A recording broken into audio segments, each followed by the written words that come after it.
আসসালামু আলাইকুম এভরিওয়ান, কেমন আছেন সবাই? আশা করি ভালো আছেন। ওয়েলকাম করতেছি আমার নতুন একটি ভিডিওতে। আশা করি ভিডিওটি ভালো লাগবে। আজকে খুবই মজাদার একটি নাস্তা বানিয়েছিলাম, তো আপনাদের সাথে শেয়ার করতেছি। এখানে আমি হাফ কাপ বেসন নিয়েছি আর বেসনটাকে একটু ভালোভাবে চেলে নিচ্ছি।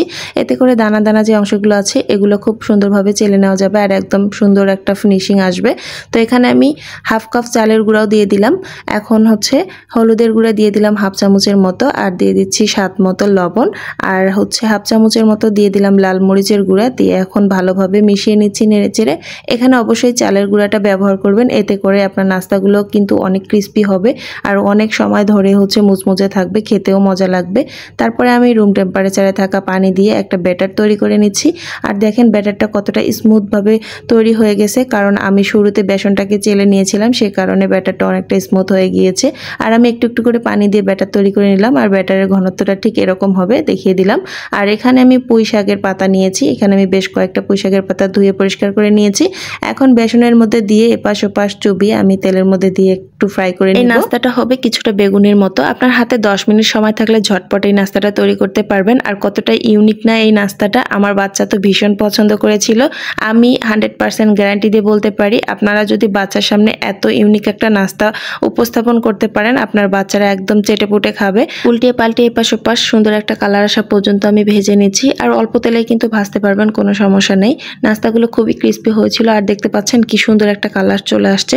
আমি এরকম পরপর সবগুলো নাস্তাই ভেজে নিচ্ছি। পুঁই শাকের পাতাটা বেসনের মধ্যে চুবিয়ে ভালোভাবে লাগিয়ে নিয়ে তেলের মধ্যে ছেড়ে দিচ্ছি, তারপরে উল্টে পাল্টে ভেজে নিচ্ছি। এটা এরকম খুব কঠিন কোনো কাজ না, আর খুবই সহজভাবে এই রেসিপিটি তৈরি করা যায়। তো এভাবে আমি সম্পূর্ণ নাস্তাগুলো তৈরি করে নিচ্ছি, আর সুন্দর কালার আসা পর্যন্ত উঠিয়ে নিচ্ছি।